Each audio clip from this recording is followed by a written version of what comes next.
Hello students, welcome to जीवन classes. आज की इस वीडियो में हम बात करेंगे अप्लाइड फिजिक्स फर्स्ट के यूनिट नंबर 4 के बारे में, जो है घूर्णन गति। लास्ट के वीडियो में हमने यूनिट 3 को कंप्लीट कर लिया था।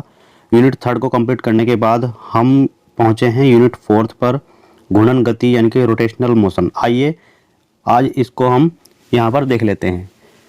तो हम बात करते हैं सबसे पहले परिचय यानी कि इंट्रोडक्शन की। तो यहाँ पर घूर्णन गति के बारे में कुछ इंट्रो दिया हुआ है, उसके बारे में यहाँ पर हम जान लेते हैं। आइए।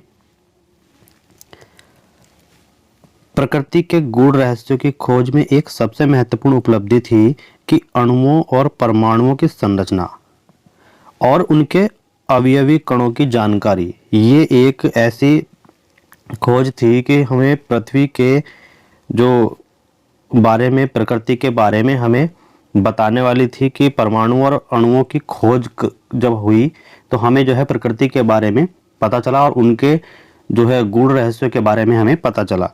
मूल कणों की खोज के बाद सबसे पहला यह प्रश्न था कि जब प्रकृति के सभी पदार्थों एवं मूल कण एक जैसे ही हैं तो उनमें निर्मित पदार्थ भिन्न भिन्न कैसे हो गए।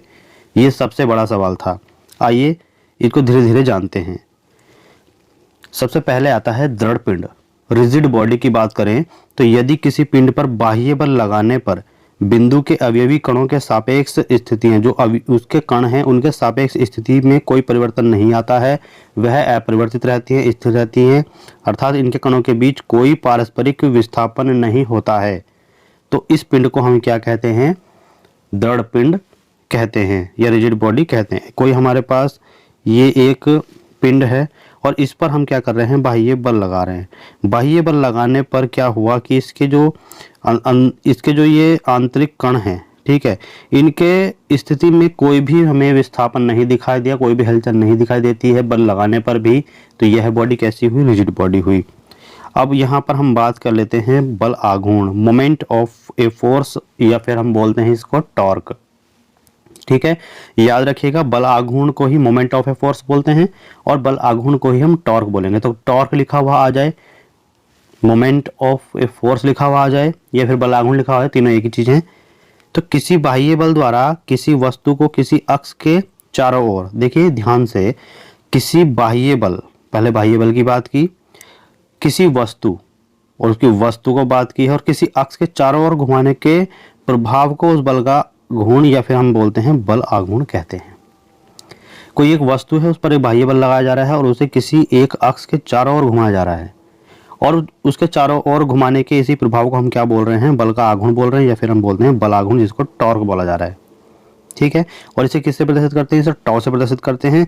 और यहाँ पर आप देख सकते हैं कि एक बॉडी दिखाई हुई है और उस पर एक फोर्स लगा हुआ है, ठीक है, और ये ओ अक्ष के सापेक्ष इसको घुमा रही है इस साइड में, ठीक है, और जहां पे ये बल लगा हुआ है तो इस ओ से दूरी कितनी है? आर है। तो यहाँ पर हम देख सकते हैं कि टॉ इक्वल टू क्या होता है? बल इंटू बिंदु से बल की लंबवत दूरी।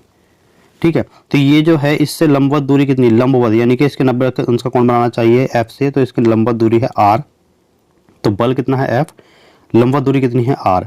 तो tau equal to F into R हो जाएगा, और यूनिट में बात करें तो न्यूटन मीटर हो जाएगा। अब यहाँ पर एक नोट पॉइंट है, उसको देख लीजिएगा कि यदि वस्तु इस साइड घूमती है, यानी कि एंटी क्लॉकवाइज घूमती है, तो तब टॉ जो होगा वो पॉजिटिव होगा। क्लियर? और यदि वस्तु जो है वो इस साइड में घूमती है तो टॉ कैसा होगा? नेगेटिव होगा।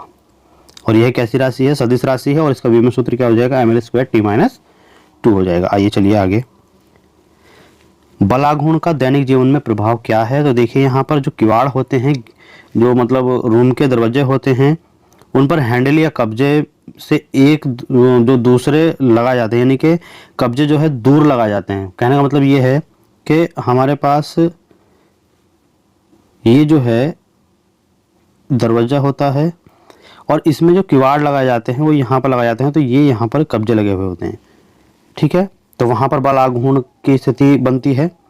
गेहूं आदि पीसने की घरेलू चक्की, उसमें हत्ता जो है वो हैंडल की परिधि के पास या केंद्र से दूर होता है, ताकि चलाने के लिए कम बल लगाना पड़े। अब इसी तरीके जैसे ये कब्जे यहाँ पर लगे हुए हैं और ये हमारे पास ये इसके किवाड़ होते हैं, तो यहाँ पर इसका हैंडल लगा दिया जाता है।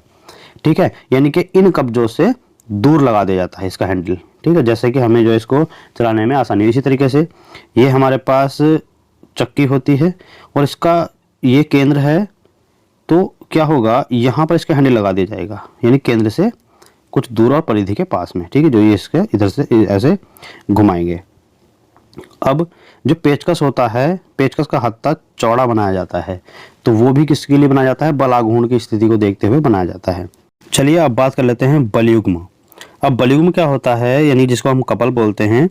तो हमारे पास क्या है, एक पिंड है और इस पिंड पर ए और बी दूरी बनाई गई है, जो उसके केंद्र से पास होती है, और इन दोनों पर यानी कि ए पॉइंट पर और बी पॉइंट पर इक्वल एंड अपोजिट दो फोर्स लगाए गए हैं, जो इस पिंड को क्लॉकवाइज घुमाने का प्रयास करते हैं, ठीक है। अब यहाँ पर बताया गया है कि दो समान और विपरीत और समांतर बलयुग्मों को जिनकी क्रिया रेखाएं एक सीधी रेखा में नहीं है, यानी कि इसकी क्रिया रेखा अलग है, इसकी क्रिया रेखा अलग है, एक ही सीध में दोनों की क्रिया रेखा नहीं है, ठीक है, तो क्या कहलाते हैं, बलयुग्म कहलाते हैं।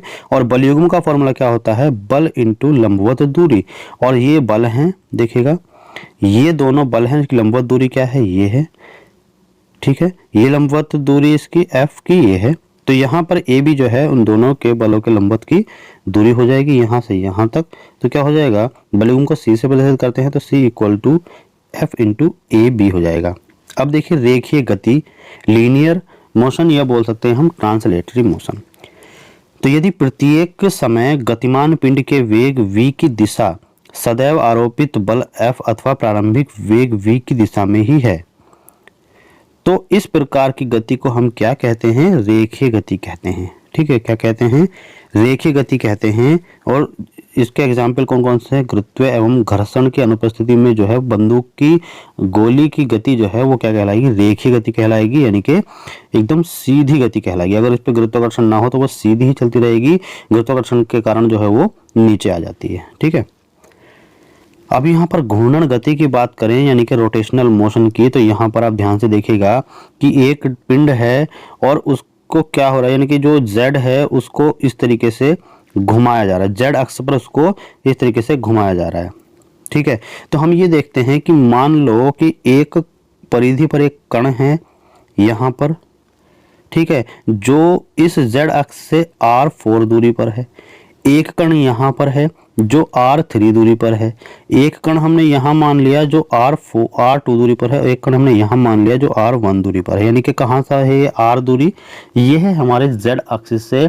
और ये सभी यानी कि जो कण यहाँ पर है वो r4 उसकी घूर्णन त्रिज्या हो जाएगी, ये सभी क्या हैं, कणों की घूर्णन त्रिज्या हैं अलग अलग, ठीक है।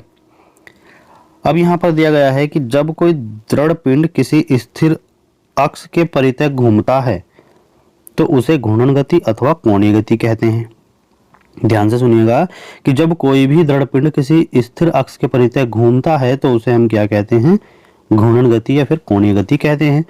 तथा उस अक्ष के घूर्णन, उस जो अक्ष के परितः घूम रहा है, यानी कि जिस अक्ष के परितः वो घूम रहा है, जैसे जड़ अक्ष के परितः घूम रहा था तो उस अक्ष को हम क्या कहते हैं, घूर्णन अक्ष बोलेंगे। अब यदि गति करते हुए पिंड का कोणीय वेग समय के साथ बदलता है तो तब पिंड की गति को त्वरित घूर्णन गति कहते हैं। अगर समय के साथ साथ बदलता रहे उसका कोणीय वेग तो हम क्या कहते हैं, उसको त्वरित घूर्णन गति कहते हैं। मेन डेफिनेशन की बात करें तो किसी पिंड के घूर्णन अक्ष के परितः कोणीय वेग परिवर्तन की दर को उस पिंड का कोणीय त्वरण कहते हैं और इसे अल्फा से प्रदर्शित करते हैं। और क्या कहा गया है कि यदि किसी कण का कोणीय वेग हम कितना मान लें, टी मान लें, सॉरी t1 मान लें, t1 पर कितना मान लें, ओमेगा 1, और t2 समय पर हमने मान लिया कि ओमेगा 2 है, ठीक है। तो t1 माइनस t2 समय अंतराल पर जो इसका कोणीय वेग होगा वो ओमेगा 2 माइनस ओमेगा 1 होगा, जिसको हम रेडियन पर सेकंड में मापते हैं। तो कण का जो औसत कोणीय वेग हुआ वो क्या हुआ, alpha bar equal to omega 2 minus omega 1 upon t2 minus t1, जो हम कह सकते हैं कि कोणीय वेग परिवर्तन अपन समय अंतराल होता है, ठीक है। तो जो ओमेगा 2 माइनस ओमेगा 1 है इसको हम डेल्टा ओमेगा लिख सकते हैं और समय अंतराल को डेल्टा टी लिख सकते हैं। यहाँ पर बात करी जाए तो यहाँ पर देख रहे हैं कि रेडियन अपॉन सेकंड स्क्वायर, ठीक है, क्या हो रहा है, रेडियन अपॉन सेकंड स्क्वायर में हम इसको मापते हैं। तो यहाँ पर देखिए जो मात्रक है इसका, तो क्या हो जाएगा, चक्कर की संख्या अपॉन सेकंड स्क्वायर, या फिर रेडियन अपॉन सेकंड स्क्वायर, ये भी हम बोल सकते हैं। ठीक है, रिवोल्यूशन पर सेकंड स्क्वायर भी इसी को बोलते हैं। तो इसका v में सूत्र क्या हो जाएगा, m0 l0 t-2 हो जाएगा। ठीक है, नेक्स्ट की बात करें, जड़त्व आघूर्ण है और मोमेंट ऑफ इनर्शिया इसको बोलते हैं, और इसको I से या फिर mi से इसको प्रदर्शित किया जाता है। तो हम इसको बोल सकते हैं कि सरल रेखीय समान गति में न्यूटन के प्रथम नियम के अनुसार क्या कहते हैं कि प्रत्येक वस्तु में अपनी अवस्था परिवर्तन का विरोध करने का एक विशेष गुण होता है। ठीक है, एक विशेष गुण होता है जिसे हम क्या कहते हैं, उसे ही हम जड़त्व कहते हैं। ठीक है, तो रेखीय गति में जड़त्व केवल द्रव्यमान पर ही निर्भर करता है। याद रखिएगा, रेखीय गति में जड़त्व किस पर निर्भर करता है, द्रव्यमान पर निर्भर करता है। और यदि वस्तु का द्रव्यमान हम बढ़ाएंगे तो जड़त्व भी बढ़ेगा।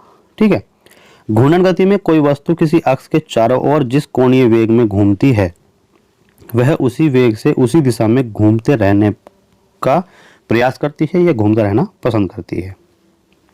जब तक कि उस पर कोई बाह्य बल न लगाया जाए, न लगाया जाए, तब तक वह उसी अक्ष पर यानी कि उसी दिशा में घूमती रहेगी। तो बलयुग्म लगाए जाने पर वस्तु अपने घूर्णन जड़त्व के कारण उस बाह्य बलयुग्म का क्या करती है, विरोध करती है और अपनी प्रारंभिक अवस्था में बने रहने का प्रयास करती है।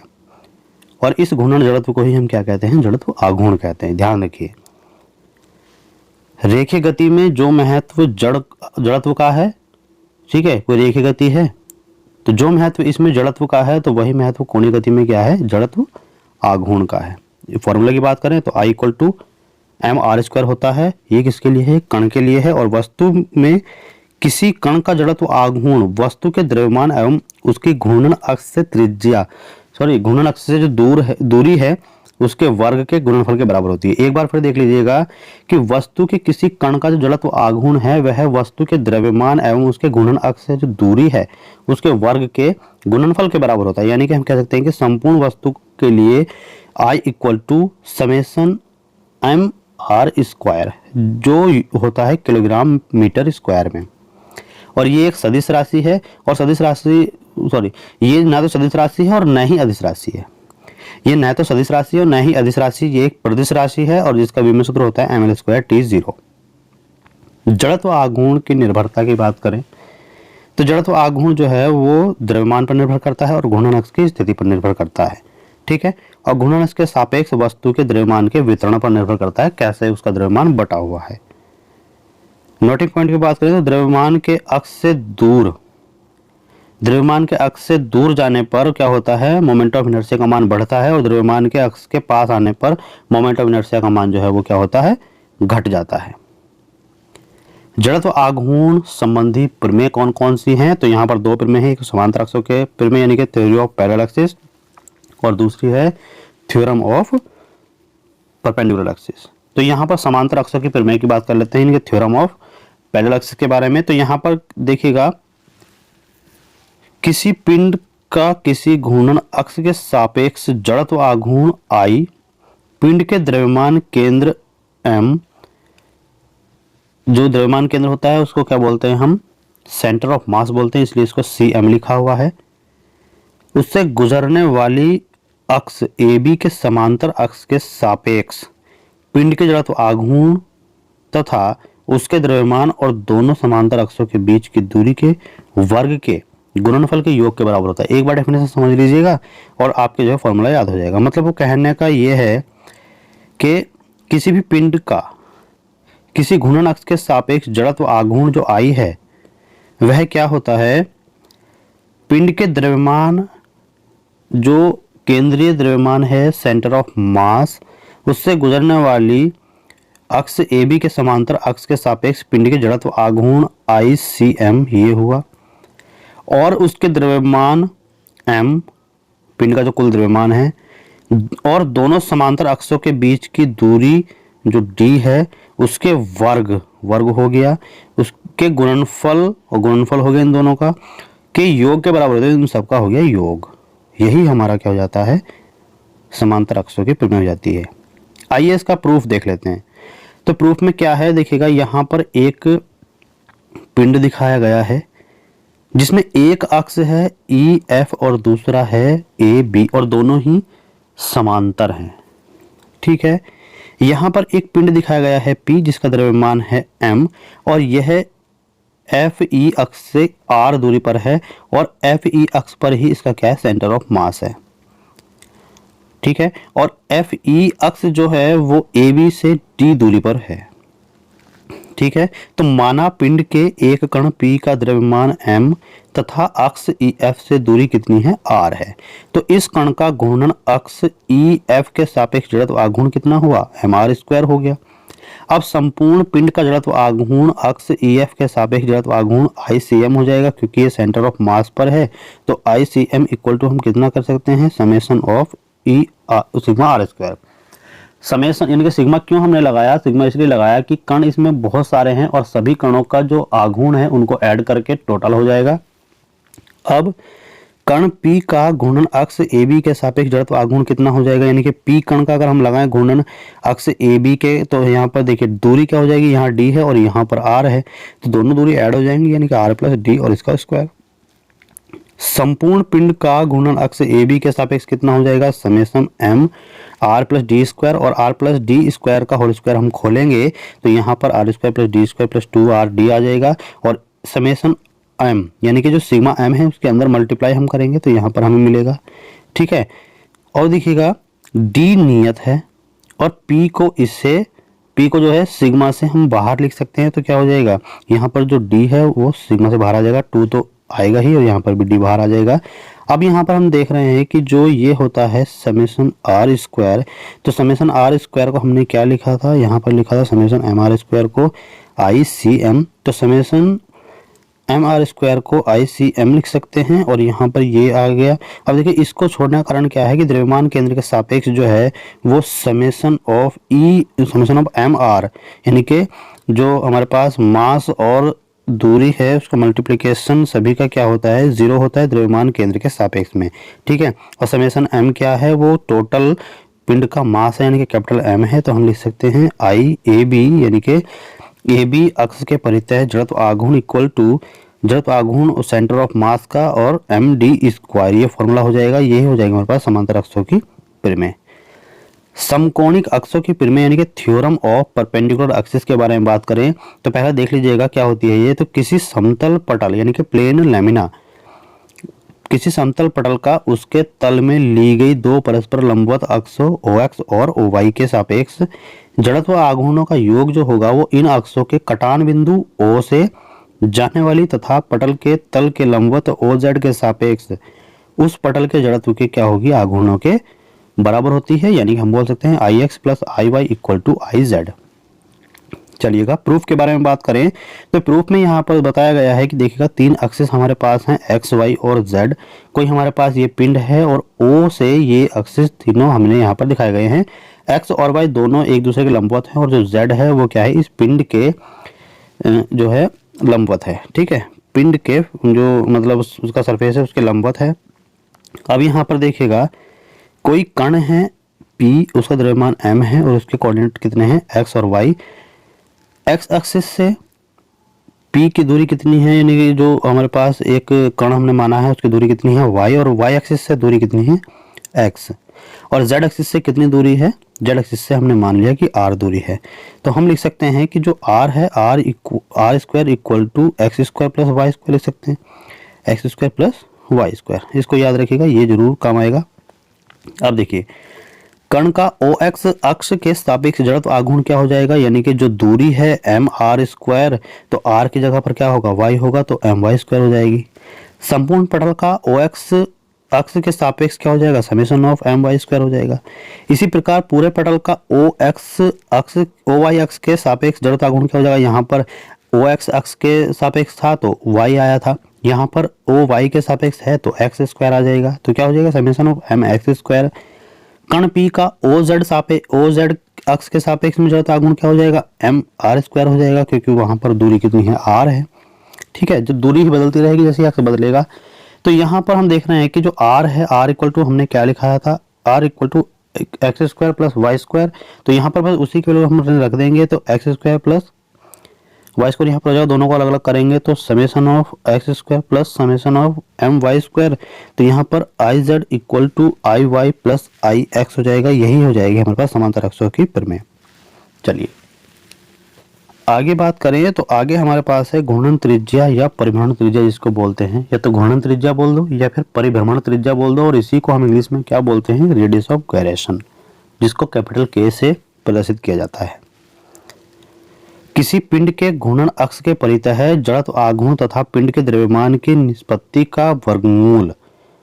निष्पत्ति का मतलब होता है उसके अनुपात, ठीक है। तो जड़त्व आघूर्ण और पिंड के कुल द्रव्यमान के अनुपात को, ठीक है, अनुपात को अगर एक वर्गमूल में लिखा जाए तो उस पिंड की घूर्णन अक्ष के सापेक्ष जो है वो घूर्णन त्रिज्या हमको मिल जाएगी। यहाँ पर k इक्वल टू वर्गमूल I अपॉन m, और ये किसमें होता है, ये दूरी है तो इसलिए मीटर में होगी। और अगला टॉपिक है हमारे पास बल आघूर्ण तथा कोणीय त्वरण में संबंध। बल आघूर्ण तथा कोणीय त्वरण में संबंध डेफिनेशन के माध्यम से देख लीजिएगा, relation between torque and angular acceleration. तो देखिएगा टॉ इक्वल टू आई अल्फा होता है, और अगर हम अल्फा इक्वल टू 1 माने तो टॉ इक्वल टू आई हो जाएगा।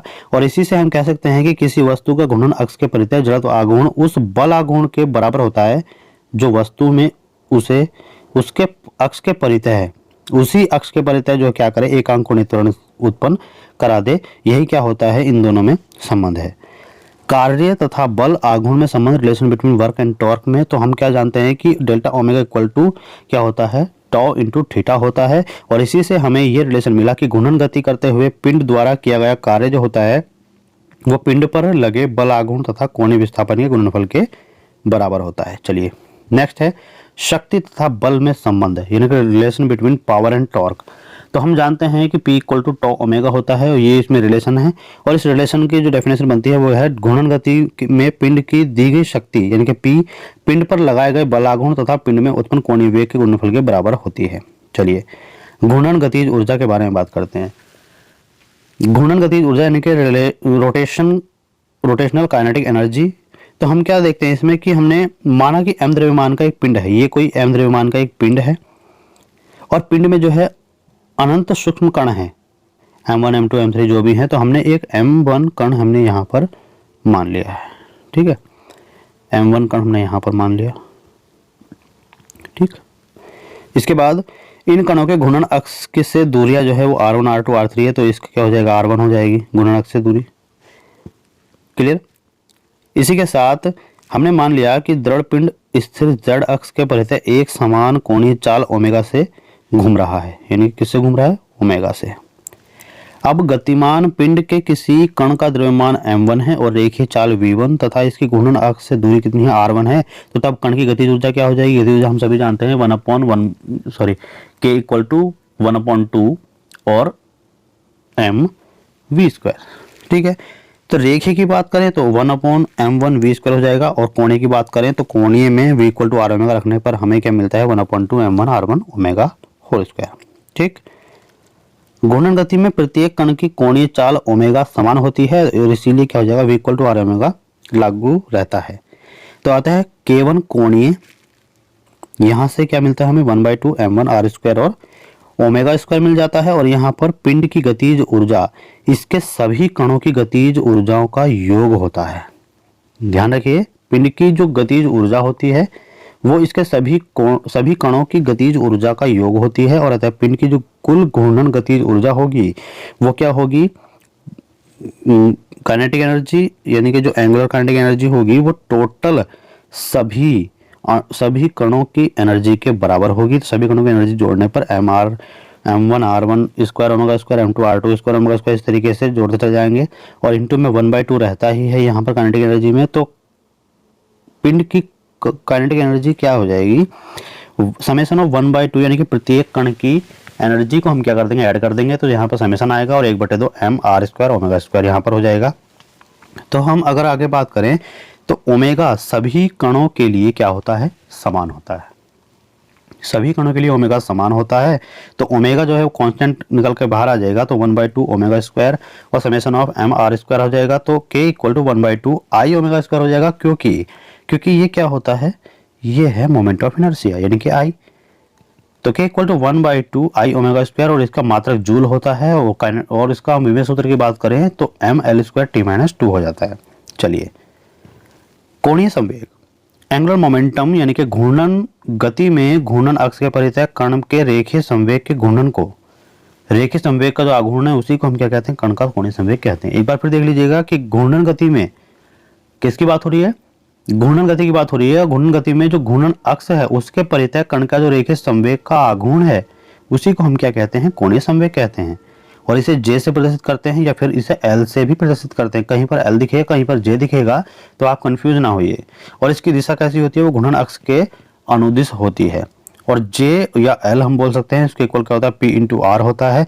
हम सभी जानते हैं जो P संवेग है वो P इक्वल टू mv होता है, और V इक्वल टू हम क्या लिखते हैं, R ओमेगा। तो यहाँ पर एम आर स्क्वायर ओमेगा हो जाएगा, और हम सभी जानते हैं आर स्क्वायर ओमेगा, जो एम आर स्क्वायर है, एम आर स्क्वायर क्या हो जाएगा, आई हो जाता है, और आई होने पर क्या हो जाएगा यहाँ पर J equal to I omega. और इसके यूनिट की बात करें तो किलोग्राम मीटर स्क्वायर पर सेकेंड। विमेय सूत्र में आ जाइए तो एम एल स्क्वायर t-1 आपको मिलेगा। कोणीय संवेग परिवर्तन की दर की बात करें तो कोणीय संवेग परिवर्तन की दर, rate of change of angular momentum, तो क्या होता है कि घूर्णन अक्ष के परितः किसी पिंड के कोणीय संवेग के परिवर्तन की दर जो होती है वो उस पिंड पर लगे बाह्य बल आघूर्ण की क्या होती है, बराबर होती है। तो इसको हम लिखेंगे डेल डी जे बराबर डी टी इक्वल टू टॉ, और टॉ को हम क्या लिखते हैं, आई अल्फा। क्लियर। अब गतिपालक चक्र की बात करें तो गतिपालक चक्र यानी कि फ्लाईव्हील क्या होता है, किसे कहते हैं, तो हम सभी जानते हैं कि ऑटोमोबाइल इंजन में डीजल अथवा पेट्रोल का उपयोग होता है। ठीक है, तो ऑटोमोबाइल इंजन में डीजल अथवा पेट्रोल दहन इंजन का प्रयोग किया जाता है। ठीक है, इंजन में तकनीकी कारणों से ईंधन का दहन, इंजन में तकनीकी कारणों से ईंधन का दहन सदैव एक समान नहीं होता, अतः पिस्टन द्वारा दी गई ऊर्जा घटती बढ़ती रहती है। तो इस शाफ्ट को, जो इंजन शाफ्ट है, तो इंजन शाफ्ट को घुमाने वाला बल आघूर्ण घटता बढ़ता रहेगा। जैसे पिस्टन के द्वारा जो ऊर्जा है वो घटती बढ़ती रहेगी, तो जो शाफ्ट है, इंजन की शाफ्ट है, उसको घुमाने वाला जो बल आघूर्ण है वो भी घटेगा, कभी बढ़ेगा। तो इस शाफ्ट के घूर्णन को एक समान रखने के लिए, क्योंकि ऊर्जा घटेगी बढ़ेगी तो घूर्णन जो बल आघूर्ण है वो भी घटेगा बढ़ेगा, और इसी को हमें क्या करना है, शाफ्ट के घूर्णन को एक समान रखने के लिए, क्योंकि इसका जब गति जो मतलब ऊर्जा है वो बढ़ेगी घटेगी तो इसका घूर्णन भी क्या होगा, एक समान नहीं रहेगा। तो इसी को एक समान रखने के लिए शाफ्ट पर एक भारी पहिया लगा दिया जाता है, जिसको हम क्या बोलते हैं, गतिपालक चक्र बोलते हैं। तो इसका मतलब ये है कि गतिपालक चक्र का काम क्या होता है कि जो इंजन की शाफ्ट है उसको घुमाने वाले बल आघूर्ण को मेंटेन करना होता है, यानी कि घूर्णन को एक समान बनाना होता है, और इसी को हम क्या बोलते हैं, गतिपालक चक्र बोलते हैं। क्लियर है। तो यहाँ पर ये थर्ड यूनिट हमने कंप्लीट कर ली है, और थर्ड यूनिट को कंप्लीट करने के बाद हम पहुँचे हैं यूनिट नंबर 4 पर, और यूनिट नंबर 4 की हम बात करेंगे नेक्स्ट वीडियो में, और नेक्स्ट वीडियो आपको जल्द ही मिल जाएगी। तब तक बने रहिएगा आपके अपने यूट्यूब चैनल जीवन क्लासेस पर।